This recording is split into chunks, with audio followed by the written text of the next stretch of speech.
Très bien. Madame la présidente, mesdames et messieurs les conseillers, merci beaucoup euh, de me recevoir. Donc Charles Gorintin, cofondateur d'Alan et de Mistral AI. Merci beaucoup pour ce rapport qui, à mon avis, pose les enjeux de l'IA en Pays de la Loire. Donc j'ai écouté attentivement les présentations. Et moi, ce qui me frappe, c'est la lucidité sur les défis, mais aussi une volonté d'agir qui, à mon avis, transparaît dans les préconisations. Pour moi, c'est vraiment l'état d'esprit dont on a besoin collectivement. Donc, ce que vous déclarez, c'est que l'IA doit être au bénéfice de l'humain. Et ça, je suis d'accord, c'est fondamental. Et c'est vraiment au bénéfice, mais aussi ça dépend de l'humain, de l'adoption de chacun, de l'acceptation culturelle que l'IA va avoir parmi tous les Ligériens. Donc, typiquement, chez Alan, nous, ce qu'on dit, c'est que l'adoption technologique de l'IA, c'est 90% d'humains et 10% de technologie. Donc, je pense que le rapport fait bien cet effort-là parce qu'il parle finalement assez peu de technologie en tant que telle. Et donc, chez Alan, à notre échelle, on a atteint 100% d'adoption de l'IA dans nos équipes. Comment? Pas pas seulement en utilisant la technologie de pointe, mais vraiment en commençant petit. C'est par des traductions automatiques, des prises de notes intelligentes, des agents d'IA qui répondent à des questions récurrentes. Et donc, le résultat, c'est qu'on a des équipes qui se concentrent sur ce qui compte vraiment, l'accompagnement humain, la créativité, la résolution de problèmes complexes. Et donc, pour les Pays de la Loire, pour moi, le sujet, c'est que les PME, les associations, les collectivités territoriales, tout peut commencer dès demain à utiliser ces IA génératives. Pas besoin d'investissement massif, juste un courage d'essayer d'apprendre et d'itérer. Donc, je pense que ce que vous préconisez sur l'accompagnement territorial est crucial. C'est vraiment important de rendre tout ça concret. Après, une remarque, c'est que je pense qu'on peut se former à l'IA, mais c'est une formation qui est continue, parce que les outils aujourd'hui évoluent, ils évoluent même très très vite, et donc c'est vraiment extrêmement important que chacun garde en tête le fait que le monde va continuer à changer, qu'une formation initiale en IA n'est pas suffisant. Le sujet et le message qui me paraît extrêmement important, c'est que l'important, c'est le fait de faire. Verum ipsum factum en latin. Ensuite, vous parlez rapidement de souveraineté, de souveraineté technologique. C'est là où des acteurs comme Mistral, à mon avis, peuvent accompagner, accompagner la région. Je pense qu'il y a un point clé, c'est que la région en tant que telle ne peut pas être compétitive en termes de modèle de fondation à l'échelle mondiale. Et ça, c'est vrai pour toutes les régions, et même c'est vrai de la France en tant que pays, même en termes de... même l'Union européenne a du mal à être compétitive. Donc, je pense qu'un message qui était vraiment important, c'était le fait de se spécialiser.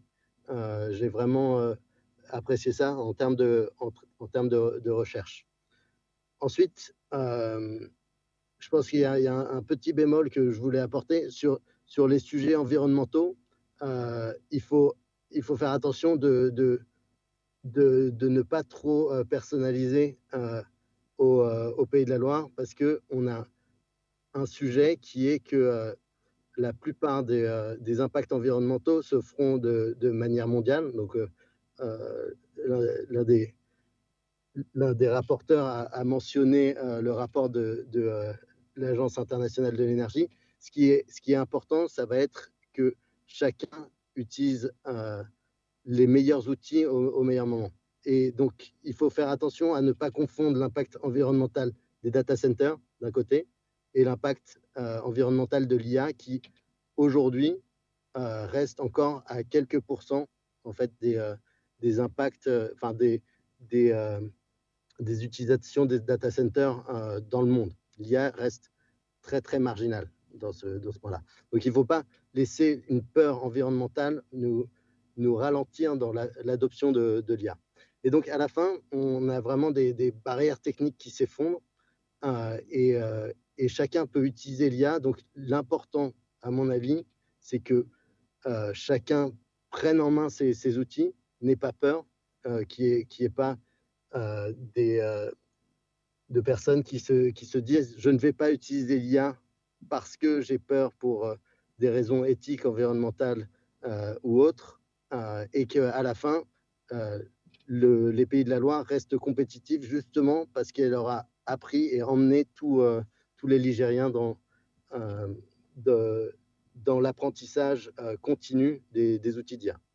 Donc, d'après moi, le message central, c'est vraiment de ne pas subir, mais saisir cette opportunité et donc de continuer de réaffirmer ce que les pays de la Loire veulent devenir collectivement. Et je pense qu'ils ont tous les atouts, dynamisme, coopération et volonté politique. Donc, c'est optimiste et positif de voir que ce rapport va dans ce sens. Bien, merci beaucoup, Monsieur Geoffroy. Merci de vos propos et de vos encouragements, effectivement, à aussi être dans l'optimisme, tout en gardant bien sûr l'esprit critique. Et je me permets, parce qu'on a échangé sur ce point-là, c'est aussi de pouvoir alimenter avec notre vision du monde l'ensemble de ces outils, de manière à ne pas non plus être j'irais seulement alimenté sur les cultures anglo-saxonnes. Donc je me permets de réévoquer ce sujet parce que je pense qu'il est aussi important sur les éléments d'identité culturelle dans lesquels nous engageons cette aventure, j'ai envie de dire. Exactement. Si je peux rajouter un mot, justement, ce seront les régions, les pays qui donneront le plus d'informations aux IA pour s'entraîner, qui resteront pertinentes dans le long terme. Et donc ça, c'est un peu contraire à la manière dont on avait vu le partage des données dans le passé. Mais en fait, si on parle beaucoup de l'histoire ligérienne sur Internet, à la fin, elle montera et sera dans les mains de chacun qui utilise l'IA. Merci à vous en tout cas, et merci de votre participation ce matin. Merci. Bien. Merci Madame la Présidente. Je vous laisse donc nous donner votre retour de la présentation que vous venez d'entendre. Madame la Présidente, vous saluez toutes et tous, saluez ma vice-présidente, chère Constance. Pour commencer, moi j'aimerais vraiment remercier chaleureusement Isabelle Toumain et puis Gaëlle Vire-Louet pour la qualité de vos travaux, vraiment très sincèrement, et tout le travail de l'ensemble du Césaire sur ce rapport qui va vraiment dans le sens et dans la volonté du Conseil régional. Mais j'y reviendrai dans un instant. Je ne sais pas si Charles est toujours connecté, mais je le salue. J'ai eu l'occasion de le rencontrer en Vendée il y a quelques semaines, lors d'une intervention, je crois qu'avec la CPME, et on a prévu justement de se revoir sur Paris, parce que je pense que c'est un bel ambassadeur de l'IA, et je pense qu'on partage la même vision. Peut-être pour commencer, vous dire que votre présentation, ça donne une vraie bouffée d'oxygène dans un contexte politique relativement tendu. Et pour reprendre les propos de Charles, où on a l'impression d'être dans une bulle au niveau nos politiques nationales, l'enjeu de l'intelligence artificielle et plus largement sur les mutations, révolutions, transformations qui sont devant nous, elle ne se joue pas à l'échelle d'une région, ni à l'échelle d'un pays, mais à l'échelle mondiale. Et si moi j'ai saisi le Césaire, et si au sein du Conseil régional nous travaillons sur l'intelligence artificielle, notre combat, c'est celui de l'immobilisme. Et moi, ce que je vois au niveau national m'effraie totalement, parce qu'il suffit juste de voyager un petit peu pour se rendre compte de la situation dans laquelle on est, et qu'aujourd'hui, moi, je me refuse de regarder les balles passer entre les États-Unis ou la Chine. Quelques chiffres. sur l'intelligence artificielle, en Chine, 38 000 brevets scientifiques ont été déposés dans les 10 ans.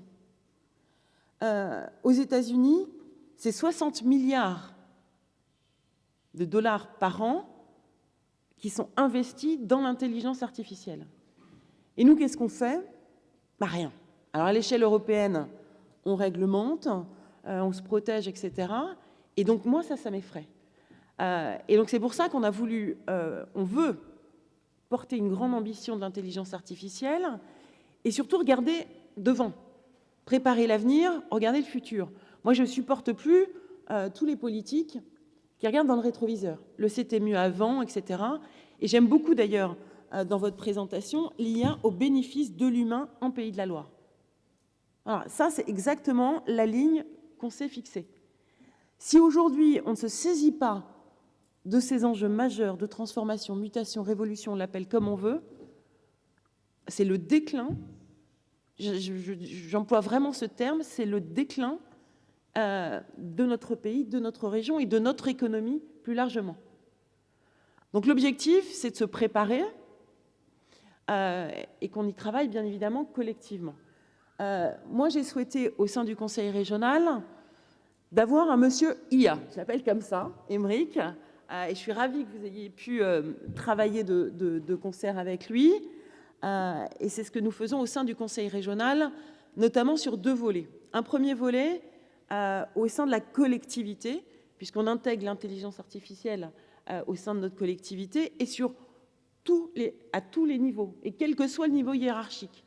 Et donc on a déjà commencé, on va bien évidemment continuer à accélérer. Et la bonne nouvelle, quand Aymeric est arrivé à la région, au bout de 2 mois, il m'a fait un petit rapport d'étonnement. Et dans son rapport d'étonnement, il m'a dit « l'ensemble des agents sont mobilisés justement pour utiliser l'intelligence artificielle ». Donc il n'y a pas de frein, il n'y a pas de peur, comme on peut l'avoir dans d'autres domaines, et notamment d'un point de vue économique, et j'y reviendrai dans un instant. La seule chose, c'est qu'ils veulent que ça soit utilisé par tout le monde, et pas uniquement au niveau des directions ou chefs de service. Donc c'est ce que nous faisons, on commence, mais l'objectif avec une accélération et une montée en puissance. Puis le deuxième volet, là par nos compétences, notamment au sein du Conseil régional, c'est justement pour le monde économique. Et là, il y a une petite différence, j'ai envie de dire, entre le Conseil régional et nos agents et les entreprises que je peux rencontrer, et notamment j'ai eu l'occasion d'échanger avec le club ETI, et ça ne faisait pas partie de leurs priorités. Ça a été pour moi une alerte et un peu un électrochoc par rapport à ce que je vous ai dit précédemment. Et on voit des initiatives au niveau des territoires qui se développent un peu partout, et tant mieux, mais tout ça, il y a besoin de coordonner.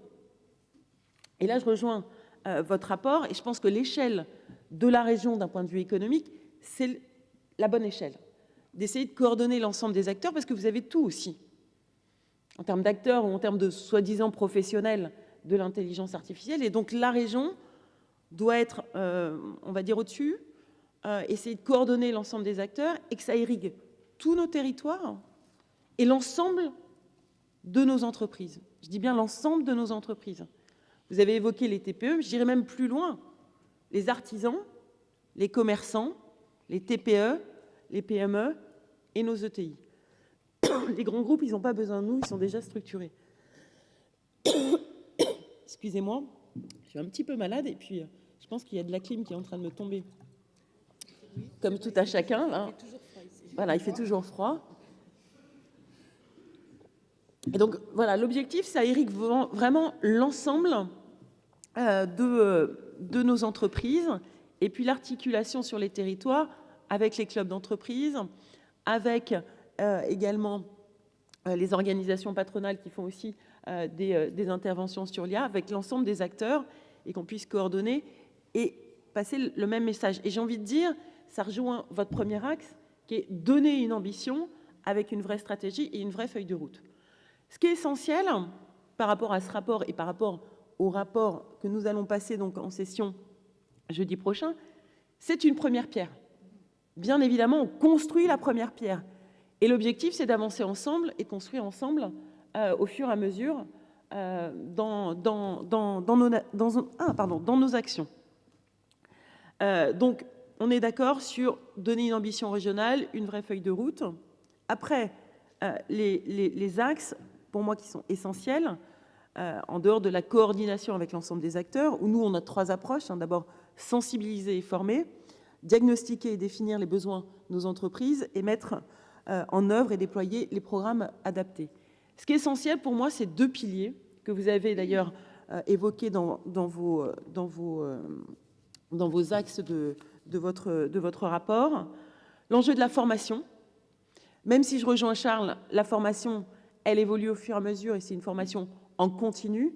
Mais il y a un besoin de formation sur 2 niveaux. Un, la formation initiale. Et moi, quand je rencontre les acteurs de la formation et notamment sur aujourd'hui des formations en numérique qui ne font pas le plein dans notre région sur cette rentrée, ça doit nous alerter. Et moi, je veux rencontrer la rectrice de l'Éducation nationale parce que ça veut dire, aujourd'hui, quand on voit les besoins en numérique, quand on voit les besoins en intelligence artificielle, si ces formations ne font pas le plein aujourd'hui, c'est qu'il y a un problème d'adéquation entre l'offre et la demande. C'est-à-dire que ces formations, mais comme sur pas mal de domaines, on a déjà eu l'occasion d'en discuter ensemble, mais sur pas mal de domaines, aujourd'hui, ça veut dire que ces formations sont complètement pas en adéquation avec le besoin. Donc là, il faut vraiment travailler avec des nouveaux modules. Et quand je dis formation initiale, ça commence du CAP jusqu'au niveau d'ingénieur. Et ça, je pense que ça, c'est un socle important.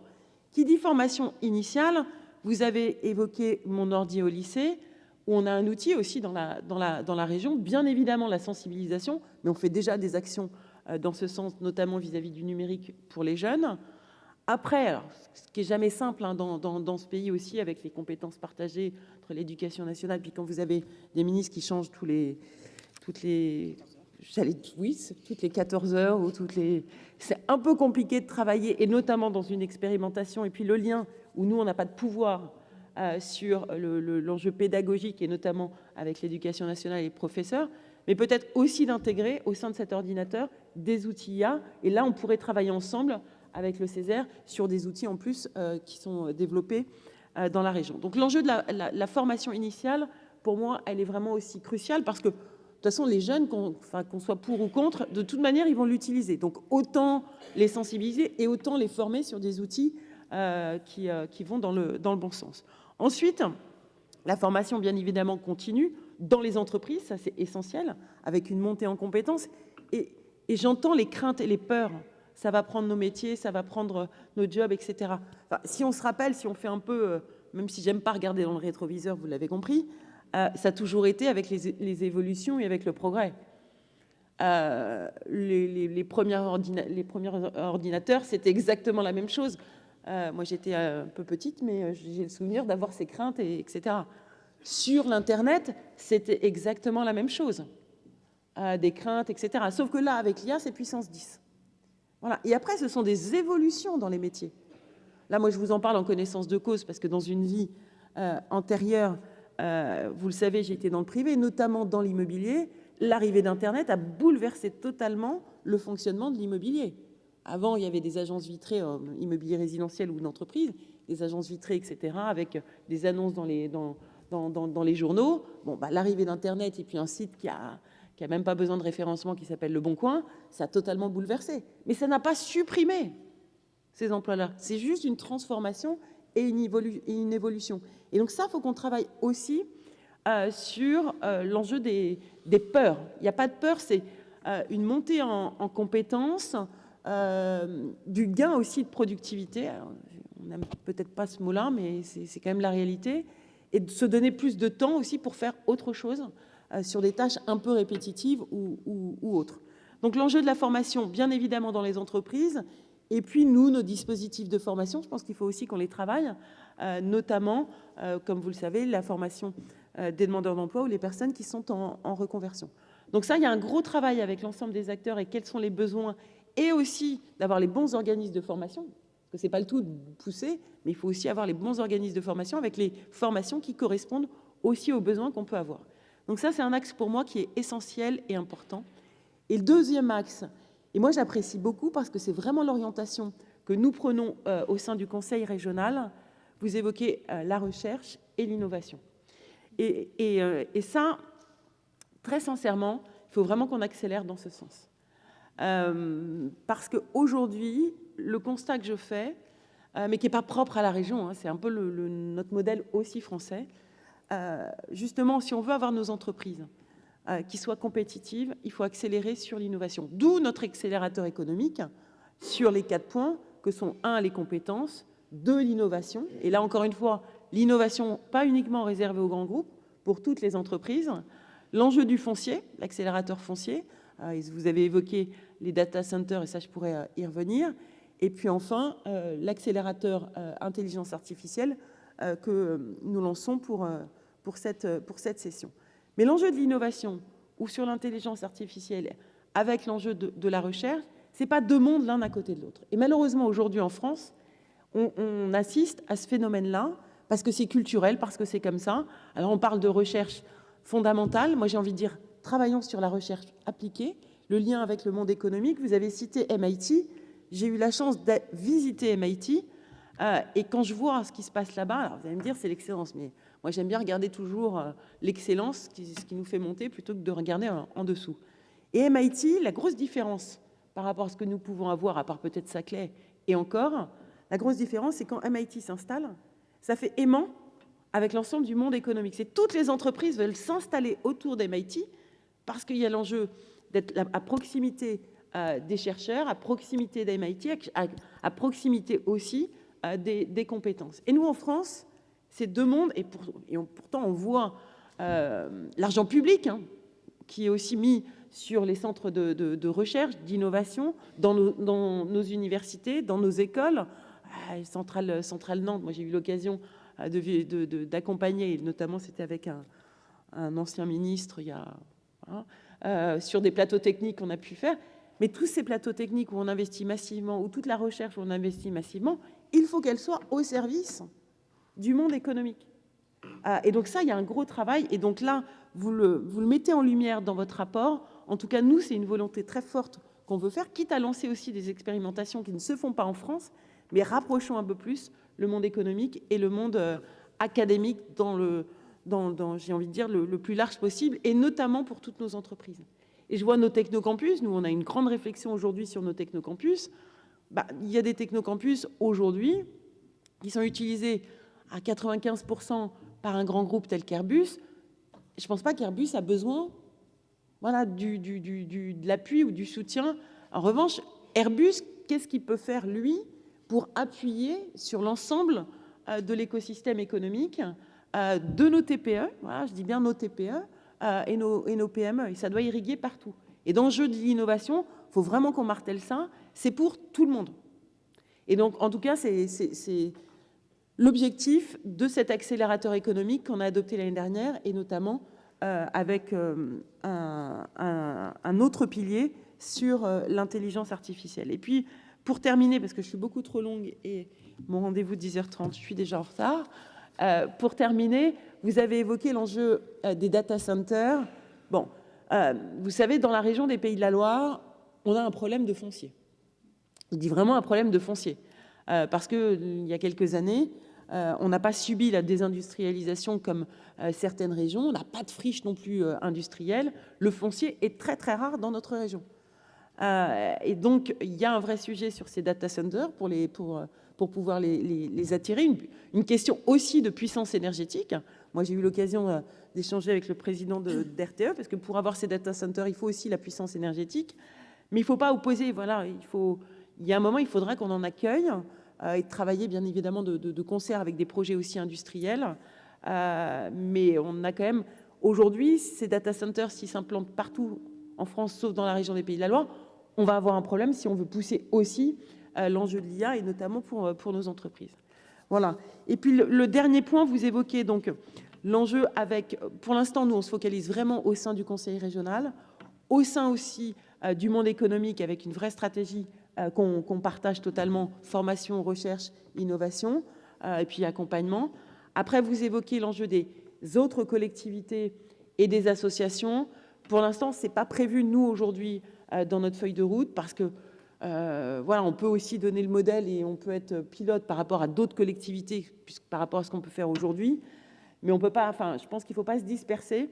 Moi, je veux vraiment qu'on se concentre d'abord sur nos compétences et d'accompagner le monde économique, puisque c'est une compétence de la région. Et c'est un enjeu de compétitivité aujourd'hui, comme vous l'avez compris, pour nos entreprises. Et il faut vraiment qu'on accélère dans ce sens. Voilà ce que je peux vous dire. En tout cas, mille merci pour vos travaux, honnêtement, que j'ai trouvé très riches, de qualité et passionnants. Et j'ai envie de dire, la bonne nouvelle, c'est qu'on est alignés. Voilà. Donc, ce n'est qu'un début. Encore une fois, c'est qu'une première pierre. Et l'objectif, c'est qu'on construise au fur et à mesure une feuille de route avec des actions très concrètes. Moi, c'est le problème des feuilles de route, je vous le dis aussi. Moi, je les ai un peu bannies au sein du conseil régional, parce qu'on a plein de feuilles de route, après, elles restent dans les tiroirs. Et moi, ce que je veux, c'est des actions concrètes et qu'on soit opérationnel. Voilà.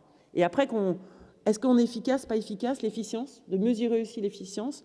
Si un dispositif qui ne marche pas, on l'arrête et voilà, qu'on travaille ensemble, justement, pour mesurer toutes ces actions. Merci beaucoup de votre invitation, de vos travaux, et puis je pense qu'on est projeté vers le futur et vers l'avenir. Très bien. Madame la Présidente, Mesdames et Messieurs les conseillers, merci beaucoup de me recevoir. Donc Charles Gorintin, cofondateur d'Alan et de Mistral AI. Merci beaucoup pour ce rapport qui, à mon avis, pose les enjeux de l'IA en Pays de la Loire. Donc j'ai écouté attentivement les présentations. Et moi, ce qui me frappe, c'est la lucidité sur les défis, mais aussi une volonté d'agir qui, à mon avis, transparaît dans les préconisations. Pour moi, c'est vraiment l'état d'esprit dont on a besoin collectivement. Donc, ce que vous déclarez, c'est que l'IA doit être au bénéfice de l'humain. Et ça, je suis d'accord, c'est fondamental. Et c'est vraiment au bénéfice, mais aussi ça dépend de l'humain, de l'adoption de chacun, de l'acceptation culturelle que l'IA va avoir parmi tous les Ligériens. Donc, typiquement, chez Alan, nous, ce qu'on dit, c'est que l'adoption technologique de l'IA, c'est 90% d'humains et 10% de technologie. Donc, je pense que le rapport fait bien cet effort-là parce qu'il parle finalement assez peu de technologie en tant que telle. Et donc, chez Alan, à notre échelle, on a atteint 100% d'adoption de l'IA dans nos équipes. Comment? Pas pas seulement en utilisant la technologie de pointe, mais vraiment en commençant petit. C'est par des traductions automatiques, des prises de notes intelligentes, des agents d'IA qui répondent à des questions récurrentes. Et donc, le résultat, c'est qu'on a des équipes qui se concentrent sur ce qui compte vraiment, l'accompagnement humain, la créativité, la résolution de problèmes complexes. Et donc, pour les Pays de la Loire, pour moi, le sujet, c'est que les PME, les associations, les collectivités territoriales, toutes peuvent commencer dès demain à utiliser ces IA génératives. Pas besoin d'investissement massif, juste un courage d'essayer d'apprendre et d'itérer. Donc, je pense que ce que vous préconisez sur l'accompagnement territorial est crucial. C'est vraiment important de rendre tout ça concret. Après, une remarque, c'est que je pense qu'on peut se former à l'IA, mais c'est une formation qui est continue, parce que les outils aujourd'hui évoluent, ils évoluent même très très vite, et donc c'est vraiment extrêmement important que chacun garde en tête le fait que le monde va continuer à changer, qu'une formation initiale en IA n'est pas suffisant. Le sujet et le message qui me paraît extrêmement important, c'est que l'important, c'est le fait de faire. Verum ipsum factum en latin. Ensuite, vous parlez rapidement de souveraineté, de souveraineté technologique. C'est là où des acteurs comme Mistral, à mon avis, peuvent accompagner, accompagner la région. Je pense qu'il y a un point clé, c'est que la région en tant que telle ne peut pas être compétitive en termes de modèle de fondation à l'échelle mondiale. Et ça, c'est vrai pour toutes les régions, et même c'est vrai de la France en tant que pays, même en termes de... même l'Union européenne a du mal à être compétitive. Donc, je pense qu'un message qui était vraiment important, c'était le fait de se spécialiser. J'ai vraiment apprécié ça en termes de recherche. Ensuite, je pense qu'il y a un petit bémol que je voulais apporter sur les sujets environnementaux. Il faut faire attention de ne pas trop personnaliser au Pays de la Loire, parce qu'on a un sujet qui est que la plupart des impacts environnementaux se feront de manière mondiale. Donc,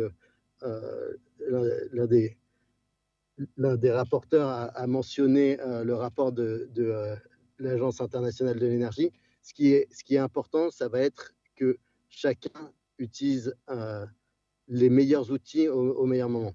Et donc, il faut faire attention à ne pas confondre l'impact environnemental des data centers d'un côté et l'impact environnemental de l'IA qui, aujourd'hui, reste encore à quelques pourcents en fait, des impacts, enfin des utilisations des data centers dans le monde. L'IA reste très, très marginale dans ce point-là. Donc, il ne faut pas laisser une peur environnementale nous ralentir dans l'adoption de l'IA.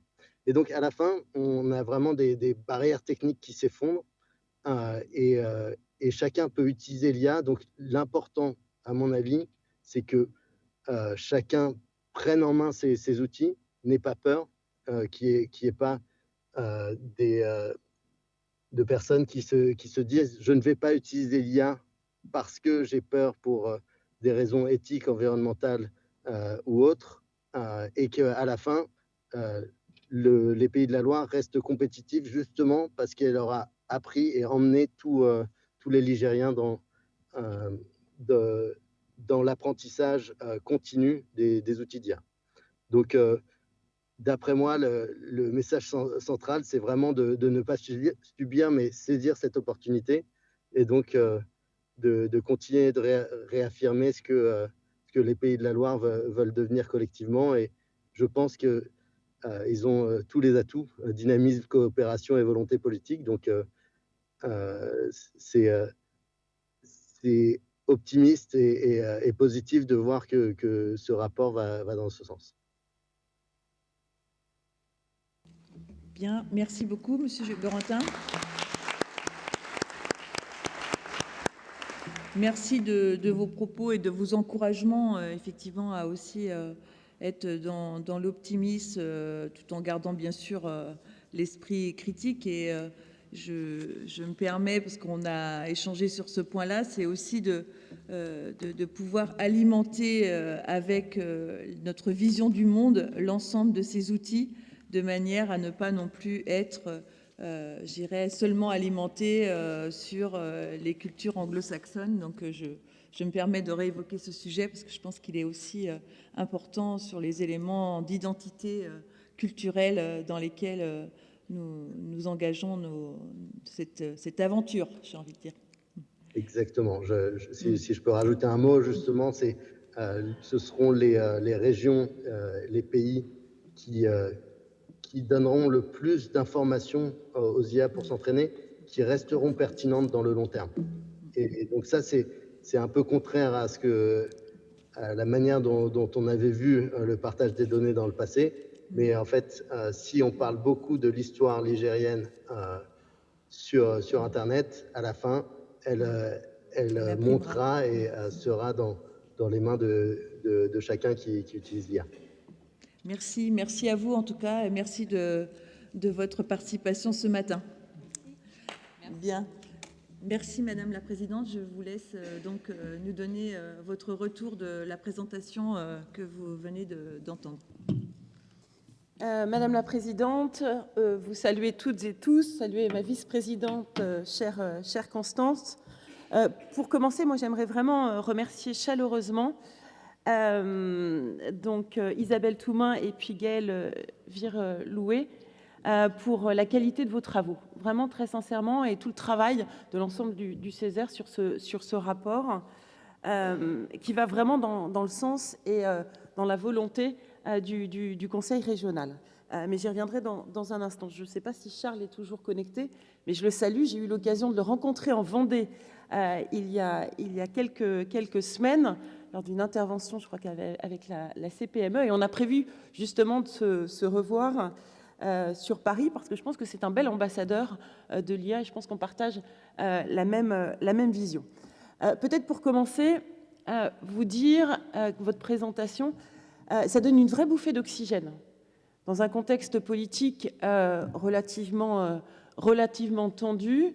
Et pour reprendre les propos de Charles, où on a l'impression d'être dans une bulle au niveau nos politiques nationales, l'enjeu de l'intelligence artificielle et plus largement sur les mutations, révolutions, transformations qui sont devant nous, elle ne se joue pas à l'échelle d'une région, ni à l'échelle d'un pays, mais à l'échelle mondiale. Et si moi j'ai saisi le Césaire, et si au sein du Conseil régional nous travaillons sur l'intelligence artificielle, mon combat, notre combat, c'est celui de l'immobilisme. Et moi, ce que je vois au niveau national m'effraie totalement, parce qu'il suffit juste de voyager un petit peu pour se rendre compte de la situation dans laquelle on est, et qu'aujourd'hui, moi, je me refuse de regarder les balles passer entre les États-Unis ou la Chine. Quelques chiffres sur l'intelligence artificielle en Chine, 38 000 brevets scientifiques ont été déposés dans les 10 ans. Aux États-Unis, c'est 60 milliards de dollars par an qui sont investis dans l'intelligence artificielle. Et nous, qu'est-ce qu'on fait? Rien. Alors, à l'échelle européenne, on réglemente, on se protège, etc. Et donc, moi, ça m'effraie. Et donc, c'est pour ça qu'on a voulu, on veut porter une grande ambition de l'intelligence artificielle et surtout regarder devant, préparer l'avenir, regarder le futur. Moi, je ne supporte plus tous les politiques qui regardent dans le rétroviseur. Le c'était mieux avant, etc. Et j'aime beaucoup, d'ailleurs, dans votre présentation, l'IA au bénéfice de l'humain en Pays de la Loire. Alors, ça, c'est exactement la ligne qu'on s'est fixée. Si aujourd'hui, on ne se saisit pas de ces enjeux majeurs de transformation, mutation, révolution, on l'appelle comme on veut, c'est le déclin, j'emploie vraiment ce terme, c'est le déclin de notre pays, de notre région et de notre économie plus largement. Donc l'objectif, c'est de se préparer et qu'on y travaille bien évidemment collectivement. Moi, j'ai souhaité, au sein du Conseil régional, d'avoir un monsieur IA, je l'appelle comme ça, Aymeric, et je suis ravie que vous ayez pu travailler de concert avec lui. Et c'est ce que nous faisons au sein du Conseil régional, notamment sur 2 volets. Un premier volet au sein de la collectivité, puisqu'on intègre l'intelligence artificielle au sein de notre collectivité, et à tous les niveaux, et quel que soit le niveau hiérarchique. Et donc on a déjà commencé, on va bien évidemment continuer à accélérer. Et la bonne nouvelle, quand Aymeric est arrivé à la région, au bout de 2 mois, il m'a fait un petit rapport d'étonnement.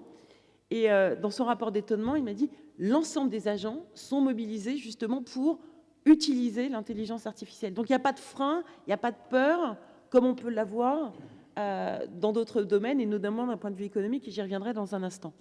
La seule chose, c'est qu'ils veulent que ça soit utilisé par tout le monde, et pas uniquement au niveau des directions ou chefs de service. Donc c'est ce que nous faisons, on commence, mais l'objectif avec une accélération et une montée en puissance. Puis le deuxième volet, là par nos compétences, notamment au sein du Conseil régional, c'est justement pour le monde économique. Et là, il y a une petite différence, j'ai envie de dire, entre le Conseil régional et nos agents et les entreprises que je peux rencontrer, et notamment j'ai eu l'occasion d'échanger avec le club ETI, et ça ne faisait pas partie de leurs priorités. Ça a été pour moi une alerte et un peu un électrochoc par rapport à ce que je vous ai dit précédemment. Et on voit des initiatives au niveau des territoires qui se développent un peu partout, et tant mieux, mais tout ça, il y a besoin de coordonner. Et là, je rejoins votre rapport, et je pense que l'échelle de la région d'un point de vue économique, c'est la bonne échelle.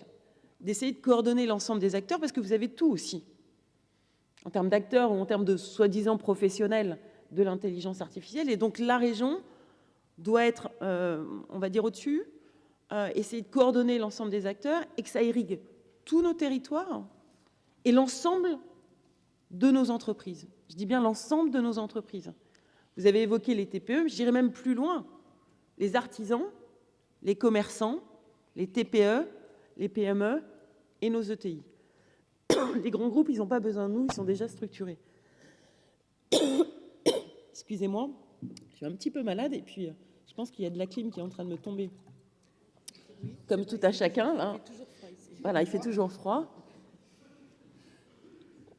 Et donc, voilà, l'objectif, ça irrigue vraiment l'ensemble de nos entreprises et puis l'articulation sur les territoires avec les clubs d'entreprise, avec également les organisations patronales qui font aussi des interventions sur l'IA, avec l'ensemble des acteurs et qu'on puisse coordonner et passer le même message. Et j'ai envie de dire, ça rejoint votre premier axe, qui est donner une ambition avec une vraie stratégie et une vraie feuille de route.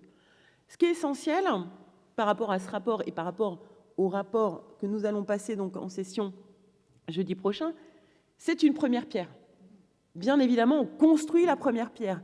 Et l'objectif, c'est d'avancer ensemble et de construire ensemble au fur et à mesure dans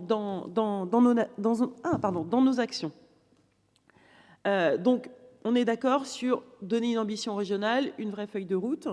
Après, les axes, pour moi, qui sont essentiels, en dehors de la coordination avec l'ensemble des acteurs, où nous, on a 3 approches. D'abord, sensibiliser et former, diagnostiquer et définir les besoins de nos entreprises et mettre en œuvre et déployer les programmes adaptés. Ce qui est essentiel pour moi, c'est 2 piliers que vous avez d'ailleurs évoqués dans vos axes de votre rapport. L'enjeu de la formation. Même si je rejoins Charles, la formation, elle évolue au fur et à mesure et c'est une formation en continu, mais il y a un besoin de formation sur 2 niveaux. Un, la formation initiale. Et moi, quand je rencontre les acteurs de la formation et notamment sur aujourd'hui des formations en numérique qui ne font pas le plein dans notre région sur cette rentrée, ça doit nous alerter. Et moi, je veux rencontrer la rectrice de l'Éducation nationale parce que ça veut dire aujourd'hui, quand on voit les besoins en numérique, quand on voit les besoins en intelligence artificielle, si ces formations ne font pas le plein aujourd'hui, c'est qu'il y a un problème d'adéquation entre l'offre et la demande. C'est-à-dire que ces formations, mais comme sur pas mal de domaines, on a déjà eu l'occasion d'en discuter ensemble, mais sur pas mal de domaines, aujourd'hui, ça veut dire que ces formations sont complètement pas en adéquation avec le besoin. Donc là, il faut vraiment travailler avec des nouveaux modules. Et quand je dis formation initiale, ça commence du CAP jusqu'au niveau d'ingénieur. Et ça, je pense que ça, c'est un socle important. Qui dit formation initiale, vous avez évoqué Mon Ordi au lycée, où on a un outil aussi dans la région, bien évidemment la sensibilisation, mais on fait déjà des actions dans ce sens, notamment vis-à-vis du numérique pour les jeunes. Après, alors, ce qui n'est jamais simple dans ce pays aussi, avec les compétences partagées entre l'éducation nationale, puis quand vous avez des ministres qui changent toutes les 14 heures, ou c'est un peu compliqué de travailler, et notamment dans une expérimentation, et puis le lien où nous, on n'a pas de pouvoir sur l'enjeu pédagogique, et notamment avec l'éducation nationale et les professeurs, mais peut-être aussi d'intégrer au sein de cet ordinateur des outils IA, et là, on pourrait travailler ensemble avec le Césaire sur des outils en plus qui sont développés dans la région. Donc l'enjeu de la formation initiale, pour moi, elle est vraiment aussi cruciale parce que, de toute façon, les jeunes, qu'on soit pour ou contre, de toute manière, ils vont l'utiliser. Donc autant les sensibiliser et autant les former sur des outils qui vont dans le bon sens. Ensuite, la formation, bien évidemment, continue dans les entreprises, ça c'est essentiel, avec une montée en compétences. Et j'entends les craintes et les peurs. Ça va prendre nos métiers, ça va prendre nos jobs, etc. Enfin, si on se rappelle, si on fait un peu, même si j'aime pas regarder dans le rétroviseur, vous l'avez compris, ça a toujours été avec les évolutions et avec le progrès. Les premiers ordinateurs, c'était exactement la même chose. Moi, j'étais un peu petite, mais j'ai le souvenir d'avoir ces craintes, etc. Sur l'Internet, c'était exactement la même chose. Des craintes, etc. Sauf que là, avec l'IA, c'est puissance 10. Voilà. Et après, ce sont des évolutions dans les métiers. Là, moi, je vous en parle en connaissance de cause, parce que dans une vie antérieure, vous le savez, j'ai été dans le privé, notamment dans l'immobilier. L'arrivée d'Internet a bouleversé totalement le fonctionnement de l'immobilier. Avant, il y avait des agences vitrées, immobilier résidentiel ou d'entreprise, des agences vitrées, etc., avec des annonces dans les journaux. Bon, bah, l'arrivée d'Internet et puis un site qui qui n'a même pas besoin de référencement, qui s'appelle Le Bon Coin, ça a totalement bouleversé. Mais ça n'a pas supprimé ces emplois-là. C'est juste une transformation et une évolution. Et donc ça, il faut qu'on travaille aussi sur l'enjeu des peurs. Il n'y a pas de peur, c'est une montée en compétences, du gain aussi de productivité. Alors, on n'aime peut-être pas ce mot-là, mais c'est quand même la réalité. Et de se donner plus de temps aussi pour faire autre chose sur des tâches un peu répétitives ou autres. Donc l'enjeu de la formation, bien évidemment dans les entreprises, et puis nous, nos dispositifs de formation, je pense qu'il faut aussi qu'on les travaille, notamment, comme vous le savez, la formation des demandeurs d'emploi ou les personnes qui sont en reconversion. Donc ça, il y a un gros travail avec l'ensemble des acteurs et quels sont les besoins, et aussi d'avoir les bons organismes de formation, parce que ce n'est pas le tout de pousser, mais il faut aussi avoir les bons organismes de formation avec les formations qui correspondent aussi aux besoins qu'on peut avoir. Donc ça, c'est un axe pour moi qui est essentiel et important. Et le deuxième axe, et moi j'apprécie beaucoup parce que c'est vraiment l'orientation que nous prenons au sein du Conseil régional, vous évoquez la recherche et l'innovation. Et ça, très sincèrement, il faut vraiment qu'on accélère dans ce sens. Parce qu'aujourd'hui, le constat que je fais, mais qui n'est pas propre à la région, hein, c'est un peu notre modèle aussi français, justement, si on veut avoir nos entreprises qui soient compétitives, il faut accélérer sur l'innovation. D'où notre accélérateur économique sur les 4 points que sont 1, les compétences, 2, l'innovation. Et là, encore une fois, l'innovation pas uniquement réservée aux grands groupes, pour toutes les entreprises. L'enjeu du foncier, l'accélérateur foncier, vous avez évoqué les data centers, et ça, je pourrais y revenir. Et puis enfin, l'accélérateur intelligence artificielle que nous lançons pour cette session. Mais l'enjeu de l'innovation ou sur l'intelligence artificielle avec l'enjeu de la recherche, ce n'est pas deux mondes l'un à côté de l'autre. Et malheureusement, aujourd'hui en France, on assiste à ce phénomène-là parce que c'est culturel, parce que c'est comme ça. Alors on parle de recherche fondamentale. Moi, j'ai envie de dire, travaillons sur la recherche appliquée, le lien avec le monde économique. Vous avez cité MIT. J'ai eu la chance de visiter MIT. Et quand je vois ce qui se passe là-bas, alors vous allez me dire c'est l'excellence, mais moi j'aime bien regarder toujours l'excellence, ce qui nous fait monter, plutôt que de regarder en dessous. Et MIT, la grosse différence par rapport à ce que nous pouvons avoir, à part peut-être Saclay et encore, la grosse différence, c'est quand MIT s'installe, ça fait aimant avec l'ensemble du monde économique. C'est toutes les entreprises veulent s'installer autour d'MIT parce qu'il y a l'enjeu d'être à proximité des chercheurs, à proximité d'MIT, à proximité aussi des compétences. Et nous, en France, ces deux mondes, et pourtant on voit l'argent public qui est aussi mis sur les centres de recherche, d'innovation, dans nos universités, dans nos écoles. Centrale Nantes, moi j'ai eu l'occasion d'accompagner, et notamment c'était avec un ancien ministre, il y a, sur des plateaux techniques qu'on a pu faire. Mais tous ces plateaux techniques où on investit massivement, ou toute la recherche où on investit massivement, il faut qu'elle soit au service du monde économique. Et donc ça, il y a un gros travail. Et donc là, vous le mettez en lumière dans votre rapport. En tout cas, nous, c'est une volonté très forte qu'on veut faire, quitte à lancer aussi des expérimentations qui ne se font pas en France, mais rapprochons un peu plus le monde économique et le monde académique dans j'ai envie de dire, le plus large possible, et notamment pour toutes nos entreprises. Et je vois nos technocampus, nous on a une grande réflexion aujourd'hui sur nos technocampus.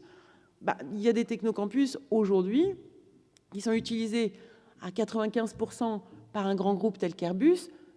Je ne pense pas qu'Airbus a besoin de l'appui ou du soutien. En revanche, Airbus, qu'est-ce qu'il peut faire, lui, pour appuyer sur l'ensemble de l'écosystème économique de nos TPE, voilà, je dis bien nos TPE, et nos PME, et ça doit irriguer partout. Et dans le jeu de l'innovation, il faut vraiment qu'on martèle ça, c'est pour tout le monde. Et donc, en tout cas, c'est l'objectif de cet accélérateur économique qu'on a adopté l'année dernière, et notamment avec un autre pilier sur l'intelligence artificielle. Et puis, pour terminer, parce que je suis beaucoup trop longue et mon rendez-vous 10h30, je suis déjà en retard, pour terminer, vous avez évoqué l'enjeu des data centers. Bon, vous savez, dans la région des Pays de la Loire, on a un problème de foncier. Je dis vraiment un problème de foncier. Parce qu'il y a quelques années, On n'a pas subi la désindustrialisation comme certaines régions. On n'a pas de friche non plus industrielle. Le foncier est très, très rare dans notre région. Et donc, il y a un vrai sujet sur ces data centers pour pouvoir les attirer. Une question aussi de puissance énergétique. Moi, j'ai eu l'occasion d'échanger avec le président d'RTE, parce que pour avoir ces data centers, il faut aussi la puissance énergétique. Mais il ne faut pas opposer. Voilà, il y a un moment, il faudra qu'on en accueille et travailler, bien évidemment, de concert avec des projets aussi industriels. Mais on a quand même, aujourd'hui, ces data centers, s'ils s'implantent partout en France, sauf dans la région des Pays de la Loire, on va avoir un problème si on veut pousser aussi l'enjeu de l'IA, et notamment pour nos entreprises. Voilà. Et puis le dernier point, vous évoquez donc l'enjeu avec, pour l'instant, nous, on se focalise vraiment au sein du Conseil régional, au sein aussi du monde économique, avec une vraie stratégie qu'on partage totalement, formation, recherche, innovation, et puis accompagnement. Après, vous évoquez l'enjeu des autres collectivités et des associations. Pour l'instant, ce n'est pas prévu, nous, aujourd'hui, dans notre feuille de route, parce que, voilà, on peut aussi donner le modèle et on peut être pilote par rapport à d'autres collectivités, par rapport à ce qu'on peut faire aujourd'hui. Mais on peut pas, enfin, je pense qu'il ne faut pas se disperser. Moi, je veux vraiment qu'on se concentre d'abord sur nos compétences et d'accompagner le monde économique, puisque c'est une compétence de la région. Et c'est un enjeu de compétitivité aujourd'hui, comme vous l'avez compris, pour nos entreprises. Et il faut vraiment qu'on accélère dans ce sens. Voilà ce que je peux vous dire. En tout cas, mille merci pour vos travaux, honnêtement, que j'ai trouvé très riches, de qualité et passionnants. Et j'ai envie de dire, la bonne nouvelle, c'est qu'on est alignés. Voilà. Donc, ce n'est qu'un début. Encore une fois, c'est qu'une première pierre. Et l'objectif, c'est qu'on construise au fur et à mesure une feuille de route avec des actions très concrètes. Moi, c'est le problème des feuilles de route, je vous le dis aussi. Moi, je les ai un peu bannies au sein du Conseil régional, parce qu'on a plein de feuilles de route, après, elles restent dans les tiroirs. Et moi, ce que je veux, c'est des actions concrètes et qu'on soit opérationnel. Voilà. Et après, est-ce qu'on est efficace, pas efficace, l'efficience, de mesurer aussi l'efficience. Si un dispositif qui ne marche pas, on l'arrête et voilà, qu'on travaille ensemble, justement, pour mesurer toutes ces actions. Merci beaucoup de votre invitation, de vos travaux. Et puis, je pense qu'on est voilà, projeté vers le futur et vers l'avenir.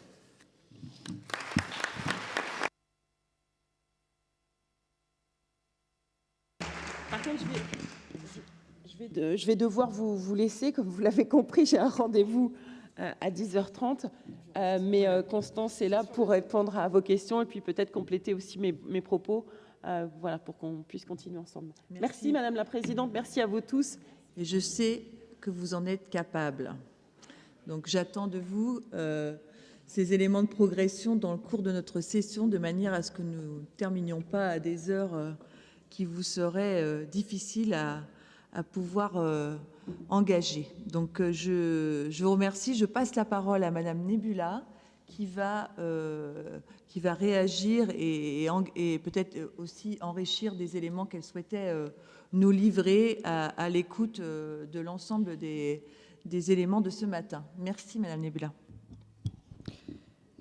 Merci beaucoup. Bonjour à tous. J'espère que j'ai plus que 3 minutes parce que beaucoup de choses ont été dites et j'aimerais pouvoir effectivement réagir.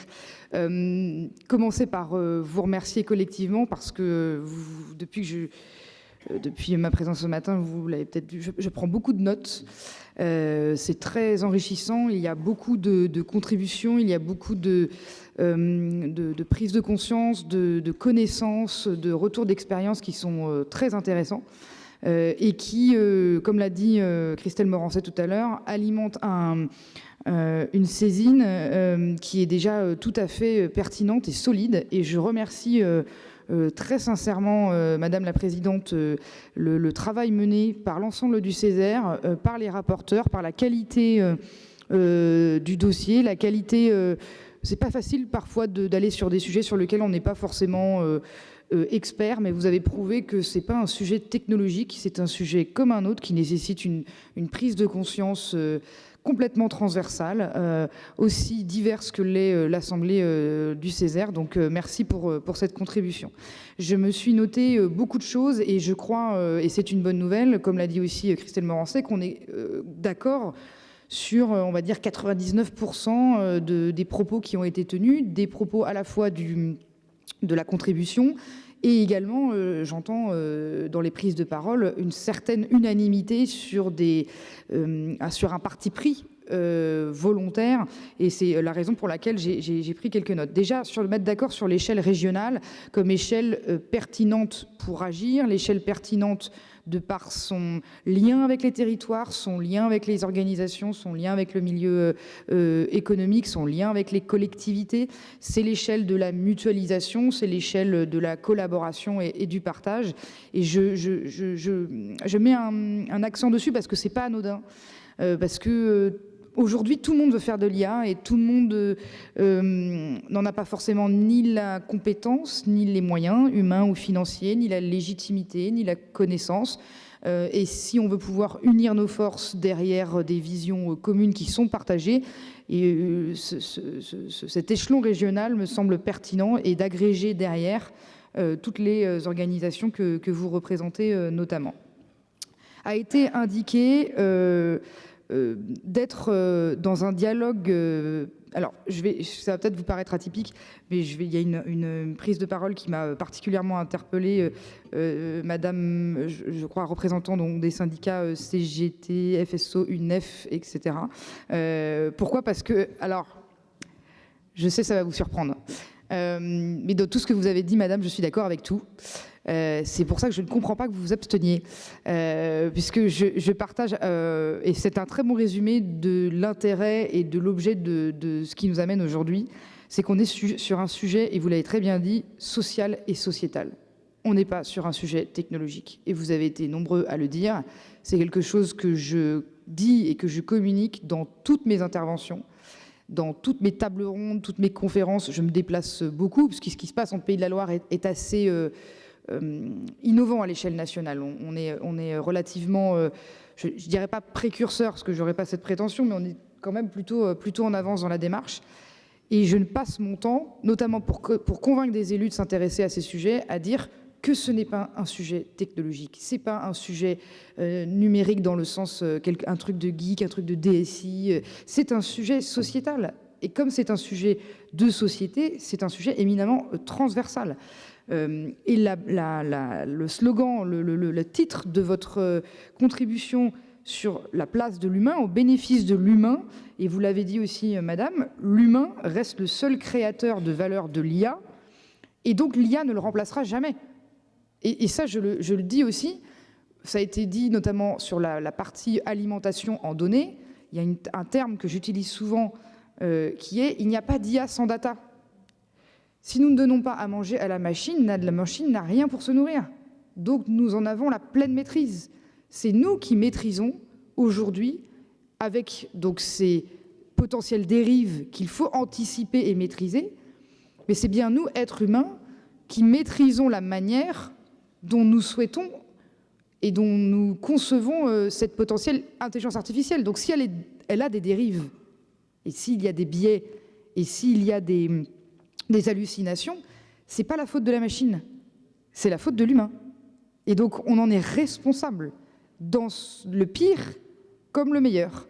Et donc c'est là où il faut qu'on soit tout à fait vigilant, et c'est pour ça que je dis qu'on a quand même une vision qui est bien partagée.